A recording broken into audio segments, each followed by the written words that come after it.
अस्सलाम वालेकुम everyone, welcome to Daily Delights with Saba. कैसे हैं सब व्यूवर्स? उम्मीद है सब खैरियत से होंगे, मज़े में होंगे। आज मैंने बनाया है बड़ा ही मज़ेदार सा चिकन पुलाव और मैं इसकी रेसिपी भी आपके साथ शेयर करूंगी। वैसे तो सबके घर में ही चिकन पुलाव बनता होगा, लेकिन इस तरीके से भी बना के देखिएगा, आपको यकीनन ये बहुत अच्छा लगेगा। तो चलें इसकी रेसिपी को देखते हैं कि ये किस तरह से बनता है। सबसे पहले मैं 2 कप चावल लेके पानी में भिगो दूँगी। चावलों को आप कम से कम 1.5 से 2 घंटे के लिए भिगोएंगे तो ये बहुत अच्छे बनेंगे। उसके बाद मैंने 500 से 600 ग्राम चिकन ले लिया है। चिकन में मैंने ऐसी बोटियों का भी इस्तेमाल किया है जिन पे गोश्त ज़रा कम होता है और हड्डी ज़्यादा होती है, ताकि अच्छे से यखनी निकल सके पुलाव में। बाज़ दफ़ा हम जब हड्डियों पे से किसी और मकसद के लिए गोश्त वग़ैरह उतार लेते हैं तो वो हड्डियाँ भी आप पुलाव में इस्तेमाल करने के लिए रख सकते हैं। इससे पुलाव का टेस्ट बहुत ही अच्छा हो जाता है। अब मैं इसके ऊपर तकरीबन 2 टेबलस्पून के करीब नींबू डाल रही हूँ। आधी टीस्पून मैंने मिर्च डाली है और आधी ही टीस्पून नमक डाला है और इसको अच्छे तरीके से मिक्स कर लेंगे और मैं इसको मैरिनेट होने के लिए रख दूँगी आधे घंटे के लिए। अब एक देचकी में मैं तकरीबन आधे कप के करीब ऑयल डाल रही हूँ और एक दरमियाने साइज़ की मैंने प्याज ले ली है। 2 कप चावलों में इतनी प्याज ज़रूरी होती है, वरना पुलाव का अच्छा कलर नहीं आएगा। प्याज को मैंने बारीक चॉप कर लिया है और ऑयल में डाल दिया। अब प्याज को अच्छा सा गोल्डन ब्राउन कलर आने तक हमने फ्राई करना है। फ्राई बिल्कुल हल्की आग पे करेंगे, वरना प्याज जल जाएगी। अब इसमें तकरीबन 6 लहसुन के जवे मैं शामिल कर रही हूँ। लहसुन को बहुत ज़्यादा पकाने की ज़रूरत नहीं है।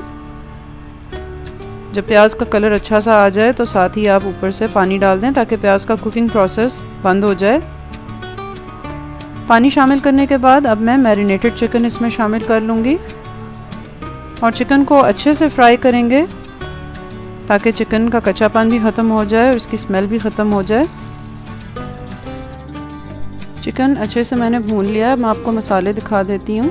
1 टीस्पून साबुत ज़ीरा लिया है मैंने, 1 टीस्पून धनिया का पाउडर इस्तेमाल कर रही हूँ, 2 बे लीव्स हैं, 2 सिनेमन स्टिक्स हैं यानी दालचीनी, तकरीबन 1 टीस्पून के करीब लौंग है और 1 ही टीस्पून के करीब काली मिर्च है, 3 बड़ी इलायची हैं और 1 चिकन का क्यूब यूज़ कर रही हूँ मैं। अगर आप चाहें तो इसे स्किप भी कर सकते हैं, इससे टेस्ट ज़्यादा अच्छा हो जाएगा इसका। चिकन देखें बिल्कुल अच्छे से तैयार हो गई है, कलर भी चेंज हो गया। अब ये सारे मसाले मैं इसमें डाल रही हूँ और मसाले डाल के 2 से 3 मिनट के लिए फिर से चिकन को अच्छे से भूनेंगे। भुनने का प्रोसेस हम पहले ही कर लेंगे ताकि बाद में जब हम इसमें पानी डालें तो चिकन की यखनी उसमें निकल आए और चिकन भी गल जाए। अब जिस कप से आपने चावल नापे थे उसी से आपने पानी नापना है। 2 कप मैंने चावल लिए थे तो मैं 4 कप पानी इसमें ऐड कर रही हूँ। तकरीबन डबल पानी मैंने यूज़ किया है और अब मैं इसमें नमक ऐड करूँगी। मैं 1 कप में 1 चम्मच नमक ऐड करती हूँ। आपका जो भी हिसाब है आप उसके मुताबिक ऐड कीजिए। चूँकि मैंने पहले चिकन में आधा चम्मच नमक ऐड किया था तो यहाँ पे मैंने अभी 1.5 चम्मच नमक ही डाला है। अगर कमी लगे तो बाद में चख के हम थोड़ा सा ज़्यादा भी कर सकते हैं। जो ही पानी में उबाल आना शुरू हो जाएगा मैं इसको ढक के रख दूँगी ताकि चिकन की यखनी भी अच्छे से निकल आए और चिकन गल भी जाए। आग बिल्कुल धीमी रखेंगे। ये देखिए 15 से 20 मिनट के बाद यखनी बिल्कुल अच्छे से तैयार हो गई है। अब मैं इसमें चावल शामिल कर रही हूँ और चावलों का पानी खुश्क होने तक हम चावलों को पकाएंगे। चावलों का पानी तकरीबन खुश्क हो गया है। अब मैं दम दे दूंगी चावलों को। बिल्कुल हल्की आग पे 10 से 15 मिनट का दम देने के बाद चावल बिल्कुल तैयार हैं। चावलों का रंग भी देखिए बहुत अच्छा आया है।